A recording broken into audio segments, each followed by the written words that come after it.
Welcome to the only daily podcast focusing on compliance news of the day. Each morning, start your day with a cup of coffee and Tom Fox, the voice of compliance, to hear about 4 of the top compliance, corruption, or leadership stories you will need to start your day.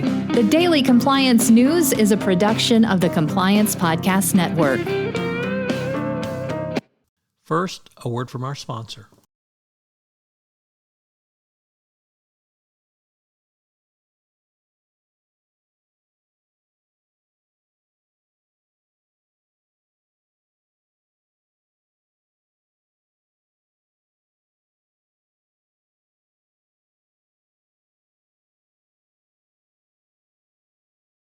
The Daily Compliance News for April 18, 2022, the Bribes in Britain edition.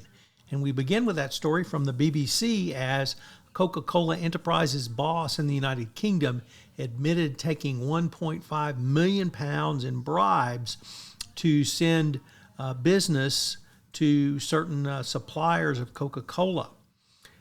Noel Corey provided Bolton Group, Tritech Systems, Electronic Systems with confidential and sensitive data from 2004 to 2013, which gave them a advantage over rivals in the contract. As a bribe for this, he was paid over £1.5 million. So a bad look from Coca-Cola in the United Kingdom for having a corporate, or rather corrupt, procurement culture. Next up, remember when Alex Weiss, the 7-day head of enforcement at the SEC, abruptly resigned? Well, last week, the court in the underlying litigation, which led to the resignation, fined Exxon some $289,000 in the case involving Alex O., where she had called opposing counsel unhinged, agitated, and combative without any evidence during the deposition. As part of the sanctions order, the court required payment to counsel for this outburst.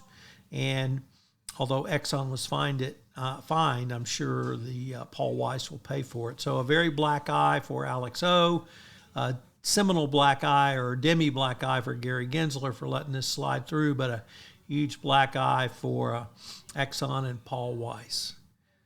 Next up, from the Wall Street Journal, Risk and Compliance Journal, Richard Vandefort reporting that an ex-Bank of America trader has pled guilty to spoofing, admitted to entering phony orders to try to influence the market for U.S. Treasuries. Tyler Forbes entered a plea of a single count of manipulating securities prices at a hearing in federal court.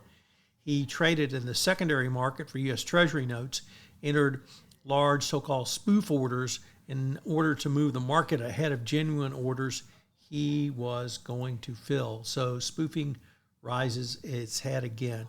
And our final story also comes to us from the Wall Street Journal, Risk and Compliance Journal, where the general counsel, or a general counsel at Fresenius, alleges retaliation for whistleblowing during the pendency of Fresenius's FCPA investigation. The attorney claims that after numerous instances of whistleblowing, he was demoted and retaliated while he was still working and later fired by Fresenius.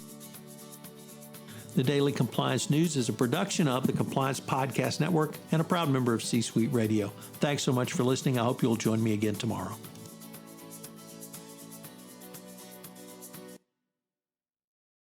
This podcast is a part of the C-Suite Radio Network. For more top business podcasts, visit c-suiteradio.com.